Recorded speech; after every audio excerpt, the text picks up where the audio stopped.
Votre invité aujourd'hui dans la grande interview en direct sur Boursorama, c'est Laurent Berger. Bonjour. Bonjour. Merci d'être là avec nous, secrétaire général de la CDT. Vous avez écouté ce qu'on racontait là, avec Jean-Marc Vittori des Échos? A priori, à court terme, pas de pénurie de médicaments, mais quand même, voilà, on s'interroge. Qu'est-ce que vous en pensez encore une fois de tout ça? Parce qu'on a cette apparition quand même soudaine de foyers autonomes de coronavirus. On l'a vu en Corée du Sud, évidemment, au Japon, mais surtout en Italie, ce qui fait un peu basculer la situation parce qu'on a du mal, vous le savez, sans entrer dans la technique, mais à identifier le numéro zéro, celui qui a transmis encore une fois l'épidémie.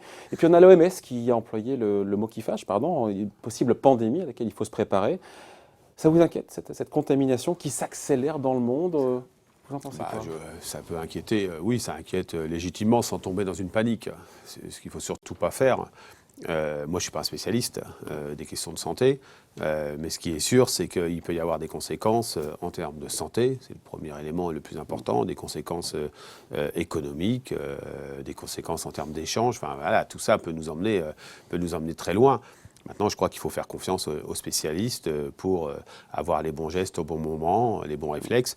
Et puis, évitable ou pas, ça me paraît de plus en plus compliqué d'éviter une forme de propagation. Cette épidémie de coronavirus, encore une fois, le fait qu'elle traverse les Alpes, ça paraît, on se dit que ça paraît assez évident. Et vu ce qui se passe en Italie, certains se mettent à demander le rétablissement provisoire, un contrôle aux frontières avec l'Italie ou des contrôles renforcés. C'est trop tôt, vous en pensez quoi là-dessus? Non, mais enfin, tous ceux qui pensent que les frontières, d'une manière ou d'une autre, peuvent empêcher la propagation du virus, je pense se mettre le doigt dans l'œil. C'est pas le sujet. Le sujet, c'est Tant quelqu'un qui vit en Italie, qui passe par la Suisse, qui rentre en France. Oui, bien sûr, mais qui est aujourd'hui, malade. ce qu'on nous dit, c'est aussi que ce virus, on peut en être porteur sans être malade. Pendant plus de 14 jours. Voilà. Jusqu'à 28 jours. Et donc, à partir de là, on ne va pas interdire aux gens de totalement se déplacer. Enfin, on n'en est pas là. Donc, il faut évidemment... Il y a des logiques assez lourdes qui sont prises. Hein. Il y aura des impacts sur le travail potentiel, s'il y a des mises en quarantaine. Bah oui, on quel est va le y statut. venir justement. Mais pour l'instant, il faut, je crois, il y a l'OMS, il y a les ministères de la Santé, il faut La France, un elle est maximum prête pour vous. d'informations. La France est bien préparée justement en cas de coronavirus sur notre sol. La mairie de Paris disait hier, on est prêt face à une nouvelle pandémie. Non, mais ça, moi, j'en sais rien. Ouais. Je vais vous dire franchement, je ne suis pas un spécialiste. Ce qui est sûr, c'est que je sais l'état de l'hôpital public. Que s'il y a un afflux de patients à l'hôpital public, c'est compliqué. On a aujourd'hui un hôpital public qui est en difficulté, en souffrance, comme je dis souvent, avec des pénuries parfois de soignants. Quand je dis des pénuries, pas assez de gens dans les hôpitaux. Donc ça pourra perturber les choses. Mais encore une fois, moi, je ne suis pas un spécialiste du sujet, donc il y a deux risques, vous savez, il y a ceux qui disent oh non, mais tout ça, c'est pas très important. Si, c'est important. Et puis de l'autre côté... Ceux-là, ce sont ceux qui disent le taux de létalité, enfin le taux de mortalité, c'est moins de 2%, donc il faut arrêter. Et la grippe tue plus de gens en France. Quoi. Non, la grippe, c'est le taux, c'est très inférieur à ça, le taux de Non, mais en nombre mortalité. de personnes qui meurent en France chaque année de la grippe. Oui, mais là, pour l'instant, l'épidémie en question, elle n'est pas arrivée là. Donc, vous savez, c'est toujours pareil. Il faut ni légèreté, ni panique. Il faut traiter ça avec gravité et avec concentration. Et il faudra pour ça que l'hôpital public, les soignants puissent faire leur travail correctement. Et on sait que c'est un peu là, moi, mon foyer d'inquiétude, c'est vu l'état de l'hôpital public, la tension dans un certain nombre de services, il faudra y faire face, c'est pas simple. Et inquiétude aussi pour les entreprises qui commencent à en souffrir, notamment par secteur, des usines qui tournent au ralenti parce qu'il y a une pièce dans l'étranger qui manque, on a des chantiers qui sont freinés par des retards de livraison, je ne vous parle pas de ce qui se passe dans l'hôtel et la restauration qui sont boudés par notamment les touristes chinois. Il y a beaucoup de PME qui sont impactées, Laurent Berger, qui commencent à l'être par ce virus. Vous craignez justement cet impact économique pour le coup, pour la Oui, France, bien sûr, pour il y les en a. salariés, Il y en a un, vous l'avez très bien expliqué, il est de deux ordres. Il est lorsqu'il y aura un problème d'approvisionnement de pièces, d'un certain nombre de biens qui doivent... Alors, on commence à y être, quoi, pour certains secteurs. Oui, et puis il y aura lié à la fréquentation, aux déplacements qui sont moins nombreux, au tourisme, etc. C'est un double choc, c'est un choc d'offres et de demandes. Et donc, il faudra des dispositifs économiques auxquels on est habitué à avoir recours lorsqu'il y a des difficultés de ce type, c'est-à-dire les dispositifs de chômage partiel, de chômage C'est annoncé vendredi, partiel. c'est annoncé vendredi. Oui, bien sûr. Bruno Le Maire, justement, vous en pensez quoi? Parce que il a dit, Bruno Le Maire, voilà, on soutient les entreprises pour soulager, on va dire, leur trésorerie. Alors j'ai vu les trucs, étalement de charges, dérogation sur les heures supplémentaires, mise en place d'activités partielles.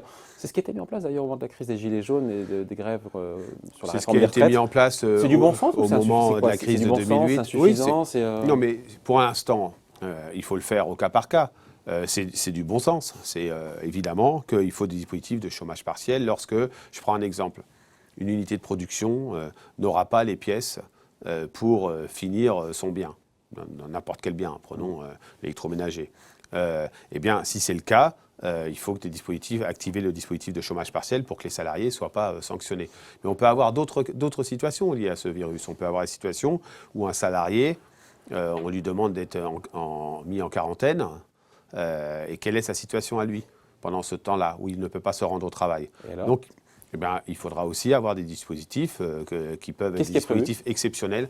C'est pas totalement clair, mais dans les dispositifs de chômage partiel, il y a le dispositif, il y a la possibilité d'avoir un dispositif exceptionnel lié à une situation exceptionnelle. Il faudra l'activer dans ce sens-là. Avec un salaire qui est conservé. Bien sûr, il faudra essayer. Ce qui peut être en difficulté l'entreprise, pour le coup. Oui, mais il faudra être capable. Et tout ça, on parle encore on parle au conditionnel. On est au conditionnel, mais il y a 50 000 personnes qui sont confinées pour l'instant en Italie. Oui, mais ce que je veux dire, c'est qu'il faudra faire preuve de créativité, d'innovation. Sur la question sociale pour que ni les entreprises ni les salariés ne payent un tribut à ce virus. Mais encore une fois, on parle de situations qui ne sont pas encore totalement arrivées ici en France. Oui. Mais c'est vrai qu'il faut s'y le confinement est à nos portes, là. C'est quand même quelque chose. Oui, bien sûr. Et c'est pour ça. On voit ça de loin quand c'est la Chine. C'est pour ça qu'il faudra aussi que vous parliez de Monsieur le Maire. On a connu ça au moment de la crise de 2008. Il faudra aussi qu'avec les organisations syndicales, les organisations patronales, on regarde comment on accompagne les secteurs professionnels et les salariés de ces secteurs professionnels lorsqu'il y aura un impact. Ouais. Pour l'instant, il n'y a pas de remontée du terrain, encore une fois, au niveau de la CFDT, justement parce que... Non. Non, c'est trop tôt. Non, il commence à avoir des choses sur le tourisme, principalement en Ile-de-France, mais pour l'instant, il n'y a pas de grosse remontée du terrain, mais il y a des inquiétudes. Ouais. D'autant qu'encore une fois, et après on passe aux retraites, si la France devait prendre des mesures aussi drastiques que l'Italie, encore une fois, là on se dit l'économie risque d'en prendre un sacré coup. Bien sûr, il y a un impact économique. Alors le premier sujet, c'est la question de la santé publique. Il faut bien avoir ça en tête quand même. Mais c'est vrai qu'après, il y a des impacts économiques, il y a des impacts sur la vie quotidienne qui potentiellement peuvent être lourds. Et c'est ça qu'il faut, vous savez, il y aura des impacts tout simplement s'il y a du confinement, d'écoles qui peuvent potentiellement être fermées. Mais là, on rentre un peu en terrain connu, là. On n'a pas connu ça en France. Oui, bien sûr. Mais c'est pour ça que il faudra qu'on puisse... sera, mais voilà. Parce qu'il faudra qu'on soit capable de faire la liste de toutes les conséquences possibles de l'arrivée de ce virus, qu'il y ait un maximum d'échanges pour que personne ne soit oublié au bord de la route. C'est-à-dire qu'il faut qu'on se préoccupe des entreprises, des salariés, aussi de leur articulation. Ils sont souvent des parents, c'est souvent des gens... Et donc, il faudra regarder tout ça et avoir des mesures qui permettent de passer le cap. Et on espère que ce sera le plus court possible si ça arrive. Alors, autre sujet dans l'actualité, évidemment, la réforme des retraites. On a 8 jours de débat à l'Assemblée nationale, vous allez suivre ça, j'imagine. Premier article du projet de loi donc de la réforme qui a été adoptée hier à l'Assemblée. Premier article sur 65, 8 jours pour adopter un article. C'est poussif quand même. Après, on rentre dans le détail après. Oui, je pense que c'est pas à la hauteur, très clairement, de ce qu'on attend d'un débat parlementaire sur une refonte du système des retraites, qui est un système fondamental de notre protection sociale. La faute à qui? La faute au gouvernement? La faute à la gauche, à la France insoumise? À qui on attribue ce blocage à l'Assemblée nationale, selon vous? 41 000 amendements déposés par la gauche, dont 30 000 identiques. Vous savez, moi je distingue deux choses. Je distingue les amendements absolument nécessaires, certains d'ailleurs, qu'on a poussés auprès des parlementaires, qui tiennent à l'introduction d'une meilleure prise en compte de la pénibilité, de la situation des agents des fonctions publiques, notamment ceux qui n'ont pas de prime. Je distingue ça. Je ne pensais pas à ces amendements-là. Je pensais à le nécessaire débat parlementaire là-dessus, d'amendements qui sont des amendements de remplacer un mot par un de ses synonymes. Voilà. Ça, c'est une stratégie politique qui est poursuivie par certains. Comment on l'appelle cette stratégie? Bah, c'est d'obstruction. Voilà. Moi, j'ai pas, Parlementaire, de blocage je suis pas à la parlementaire, recherche. de guérilla parlementaire. Oui, c'est une stratégie. Ils s'en défendent. Donc la faute à Ils qui s'en ce défendent blocage pas. alors? La faute à qui ce blocage parlementaire? Lorsqu'on n'est pas dans le fond, à ceux qui déposent ces amendements. Ils ont le droit. C'est pas illégitime. C'est pas un contournement de. Mais de mon point de vue, ça n'a pas d'intérêt. Moi, je suis un défenseur des salariés, des travailleurs. Ce qui m'intéresse, c'est que le texte soit le meilleur possible pour les travailleurs. Et donc, on parle du fond. Et donc ça, c'est un vrai problème aujourd'hui. Parce qu'on ne peut pas suffisamment parler du fond.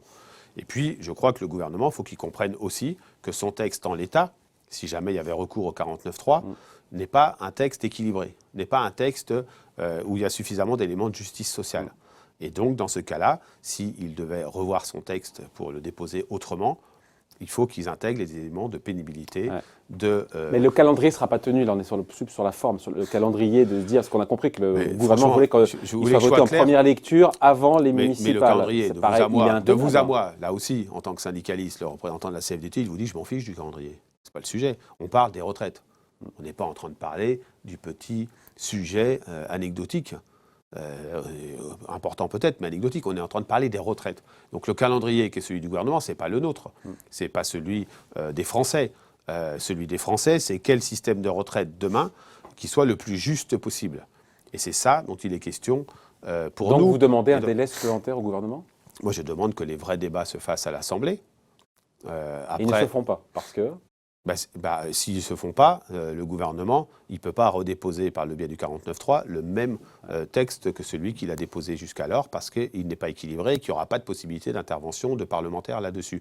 Mais je regrette quand même que dans notre pays, on n'ait pas la maturité politique suffisante pour, lorsqu'on revoit en profondeur un système de protection sociale pour essayer de le rendre, en tout cas à travers un système universel plus juste et plus lisible, on ne soit pas dans une capacité à avoir des vrais débats de fond sur le vrai sujet. J'ai du mal à comprendre à qui incombe la responsabilité, encore une fois, des uns et des autres. Je vais vous dire, Après, je vais vous dire, avec personne, moi, là, je m'en fous en fait, je vais être franc et direct.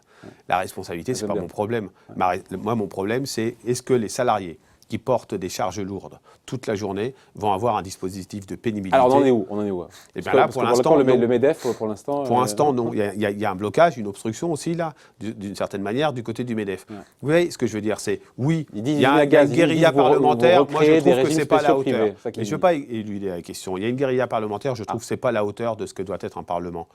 Mais je trouve aussi que le plus important, c'est de se concentrer sur le contenu du texte. Et donc, le gouvernement ne peut pas faire l'impasse sur la question de la pénibilité. Le MEDEF... Vous n'êtes pas entendu. Le MEDEF n'est pas d'accord pour une prise en compte des 4 critères de pénibilité qui ne sont pas pris en compte aujourd'hui. Il faut expliquer ça, parce que pour beaucoup de gens, ce n'est pas très clair. Aujourd'hui, lorsque vous portez des charges lourdes, vous avez des gestes répétitifs, ce qui arrive dans un certain nombre de secteurs professionnels, publics comme privés. Parce que lorsque vous avez des postures pénibles, eh bien, vous n'avez pas de réparation au moment du départ en retraite. Si vous travaillez de nuit, vous pouvez partir plus tôt, vous accumulez des points. Ce n'est pas le cas pour ces facteurs physiques posturaux, comme on dit. Et vous, ce que vous demandez, c'est que... Qui provoquent, on sait que la principale maladie professionnelle, ce sont les troubles musculo-squelettiques, lorsque vous faites des gestes répétitifs, etc. Nous, ce qu'on demande, c'est qu'il y ait une définition dans les branches de ces métiers où il y a cette pénibilité. Avec un médecin derrière qui vient... Non, avec le fait qu'on définit dans les branches les gens qui sont exposés et que ces personnes, ils ont un droit à la reconversion, ils ont un droit à la prévention des gestes répétitifs, mais ils ont aussi un droit à la réparation, c'est-à-dire Pourquoi le MEDEF ne veut pas alors? La possibilité à partir en retraite avant l'âge légal de retraite. Tout simplement parce que le MEDEF s'interroge après sur qui va payer. Je crois que c'est ça le sujet principal. Et le sujet, c'est c'est un sujet qui va payer. Oui, bien sûr. Et est-ce que c'est mutualisé? Est-ce que c'est mutualisé entre tous les secteurs professionnels? Ou est-ce que c'est payé par le secteur professionnel qui a généré? Vous en pensez quoi, vous? Eh bien, moi, je crois que c'est une part des deux. Je crois que c'est une part des deux. Pour une raison simple, c'est parce qu'on ne peut pas laisser porter au secteur qui génère ces pénibilités la seule charge, parce que pour une part, elles ne sont pas toutes réductibles, ces pénibilités. Mais de l'autre côté, et donc c'est normal qu'il y ait une part de mutualisation, mais si on veut responsabiliser ces secteurs, c'est normal aussi qu'ils prennent en compte une partie de la réparation pour leurs travailleurs qui vont partir, qui devraient partir, c'est ce que nous souhaitons, en retraite de façon anticipée. Et donc, je crois que c'est de la responsabilité du gouvernement maintenant de dire au MEDEF, eh bien allons-y. Ça se négocie dans le cadre de la conférence de financement ou ça s'est discuté, ça s'est discuté depuis début janvier. Ça peut se continuer à se discuter dans la conférence de financement, mais ce sont des amendements que nous poussons au Parlement, Vous les poussez parlementaires. et ils sont repris ou pas? C'est Bah, bien poussé. on Ils est sont à repris. l'article combien? Ouais, article Voilà. 1er, d'accord. Ok. Pour l'instant, c'est les principes. Hein.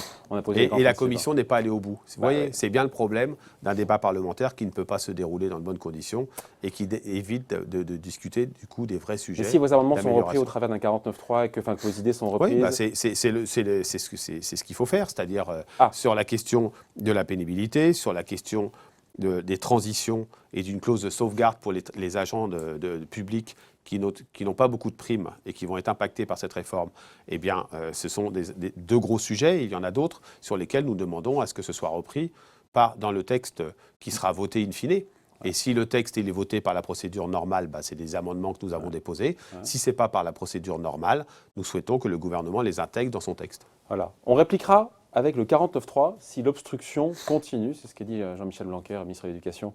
Vous comprenez comme la position du gouvernement. Ils disent en gros, on ne veut pas l'utiliser, on ne veut pas passer en force. Mais voilà, on n'a pas le choix si la gauche, la France Insoumise et les communistes ou autres sabotent le débat parlementaire. Ça peut intellectuellement se comprendre dans la mesure où vos amendements seraient repris, vous me direz. C'est, encore une fois, là, la période, elle est extrêmement politique. Moi, je n'ai pas envie tellement d'y rentrer, je vais être très franc. J'ai envie de rentrer dans le contenu du sujet. Et moi, ce qui m'inquiète, c'est qu'on est en train de revoir en profondeur notre système de retraite. Que ça aurait dû être présenté comme une vraie belle réforme qui permet davantage de justice et d'égalité et de lisibilité. Et que là, on est rentré dans un jeu politique où les Français n'y comprennent plus rien sur le fond. Et donc, moi, ma préoccupation, elle est de revenir sur le fond. Maintenant, le gouvernement, il ne me demandera pas à nous ou à moi s'il fait un 49.3 ou pas. Ça le regarde. Mais ce qui est sûr, c'est que le texte en l'état, tel qu'il est aujourd'hui, tel qu'il a été déposé, et qu'il n'est pas encore amendé, puisqu'il n'est pas encore discuté vraiment, le texte qui était proposé au 49.3, c'est un texte qui n'a pas suffisamment d'éléments de justice sociale et qui, pour la CFDT, n'est pas acceptable. Donc, on demande à intégrer un certain nombre d'éléments qu'on va proposer au gouvernement si jamais il rentre dans cette logique-là. Ouais, pas acceptable, mais de l'autre côté, on a Geoffroy Roux de Bézieux, au MEDEF, qui dit « mais sans mesure d'âge, moi je m'oppose à la réforme ». Alors on est bien parti là. Retour à la case retour à la case départ. On travaille plus longtemps, déjà. Jusqu'en 2035, vous, moi, on va travailler plus longtemps que ceux qui partent en retraite aujourd'hui travaillent. Parce que depuis 2000... C'est la Touraine. Ah oui, mais c'est... Sous François Hollande, qui accélère, alors attendez, c'est quoi qui augmente la durée de cotisation pour aller jusqu'à 43 ans de cotisation. Ouais. Et cette augmentation, elle se fait progressivement jusqu'en 2035. Ouais. Donc, cette idée qui serait répandue que les gens ne travailleraient pas assez, les travailleurs sont en train de travailler de plus en plus longtemps avec cette disposition. D'autre part, il y a un sujet emploi des seniors. Vous en pensez quoi, le fait de l'accélérer? Non pas jusqu'à 2035, mais jusqu'à, pour le coup, 2025, à la condition très claire, c'est que ce ne soit pas pareil pour tout le monde. Je peux considérer que vous et moi, on n'est pas dans la même situation que le travailleur ou la travailleuse de l'agroalimentaire ou la personne de telle collectivité territoriale qui fait le ramassage des ordures. On n'a pas exactement la même pénibilité, on n'a pas la même impact sur le pénibilité. Voilà, exactement. Vous pensez être entendu là-dessus? Ou vous prêchez pas un peu dans le désert? Mais vous savez, lorsqu'on est responsable syndical, on a deux options. On se planque derrière des commentaires, et puis on dit voilà, on distribue les bons points, ou on essaie de faire des propositions. Depuis le début, on aura eu de cesse de faire des propositions, des contre-propositions. À la fin, on verra ce qui se passera. Soit on aura fait avancer un peu le texte, ce qui est déjà un peu le cas avec les concertations qui ont eu lieu depuis janvier. On a ouvert la retraite progressive, par exemple, aux agents publics, ce qui n'existait pas précédemment. Il y a eu des avancées sur la prévention en termes de pénibilité qui vont être intégrées au texte, donc tant mieux. Mais on va continuer de le faire. Et soit, si on est écouté, on ira au bout, évidemment, de cette conférence de financement et on essaiera de trouver un compromis. Mais sinon, vous êtes prêts à aller au clash? La chaise vide, on voit Philippe Martinez, qui vient nous voir dans quelques jours d'ailleurs. La politique de la chaise vide, vous en pensez quoi? Le fait de dire on s'en va, c'est la théâtralisation des... Oui, alors ça, moi, pour le coup, je suis mauvais comédien, mais vous savez, lorsqu'on est un syndicaliste et qu'on décide de ne pas aller discuter, de faire la chaise vide, on a une certitude. Ça, c'est vrai. C'est qu'on n'obtient rien. Ouais. Ah, je suis prêt à bosser avec vous, là. Bon, c'est pas mal emmanché quand même, cette conférence de financement des retraites, là. Non, Attendez, pas quand on forcément. voit voilà, entre la CGT qui s'en va, la FO Mais qui dit on réfléchit aussi, vous qui dites, attendez, vous dites l'équilibre financier du système des retraites, c'est pas la priorité. Là, je me dis, je sais pas la tête qu'a dû faire le Premier ministre quand il a entendu ça. Non, mais encore une fois, dire que c'est pas la priorité, ça ne veut pas dire que c'est pas un sujet. Ah, Ah oui, mais vous voyez ce que je veux dire. Au bout d'un moment, le vocabulaire a c'est un du sujet sens. secondaire? Non, c'est un sujet, l'équilibre du système des Secondaire? retraites. Non, pas secondaire. La CFDT a toujours pris ses responsabilités. Mais la question d'un système beaucoup plus juste est aussi une condition d'acceptation des Les deux sont conditions aussi d'équilibre. importants l'un que l'autre. Mais bien sûr, enfin, quand est-ce qu'on va comprendre que dans notre pays, ce dont on souffre, c'est parfois d'être rentré sur un certain nombre de sujets par des logiques budgétaires avant que d'être rentré par des logiques sociales. Lorsqu'on Mais les rentre deux, en général, il faut concilier les deux. eh bien, Non. c'est ce que je vous dis, mais peut-être rentrons par des logiques sociales, avançons sur les questions de pénibilité, sur les questions de primes pour Mais on les n'a pas beaucoup agents avancé sur le publics. sujet dans cette conférence de financement. Prochain mais rendez-vous, monsieur, c'est le 10 vous mars. avez Certains disent ça sent réunion. l'échec annoncé, cette Oui, conférence. Vous dites quoi? mais vous savez, ça c'est très français, vous savez. On a joué la finale avant de jouer la finale. Puis on l'a gagné, on l'a perdu, souvent on l'a gagné, puis à la fin on la perd. Bah là, si on dit que le match, avant d'être vraiment joué, il est perdu, puis à la fin, on arrive à une solution satisfaisante, bah, tant mieux. Mais c'est mal emmanché pour l'instant, Laurent Non, Berger. c'est pas mal emmanché. Il faut qu'on se mette d'accord sur la question du besoin d'équilibre. Et on voit bien que, par exemple, si je prends un exemple, on nous disait 12 milliards. Si on reprend la démographie, les démographes nous disent l'espérance de vie augmente bien moins vite que ce qu'elle augmentait jusqu'alors. Et donc, le besoin de financement est davantage autour de 8 milliards. Mais il ne le Vous voyez sait pas, le gouvernement, ça? Attendez, si c'est... Bah, c'est justement de ça dont on veut discuter pour partir sur de bonnes bases dans Donc cette c'est pas 12 conférence milliards, de c'est 8, c'est financement. ça? Non, on en discute, en tout cas c'est ce que je pense moi, mais c'est ça dont on veut discuter dans cette conférence de financement. La première réunion a eu lieu, il en reste encore un certain nombre. Ne jouons pas le match, encore une fois, avant qu'il ait eu lieu. On commentera le match, évidemment, au quotidien, notamment sur Ecorama. Merci beaucoup d'avoir Merci. été avec nous. Laurent Berger, secrétaire général de la CDT, invité de la grande interview en direct sur Boursorama. Merci. Merci.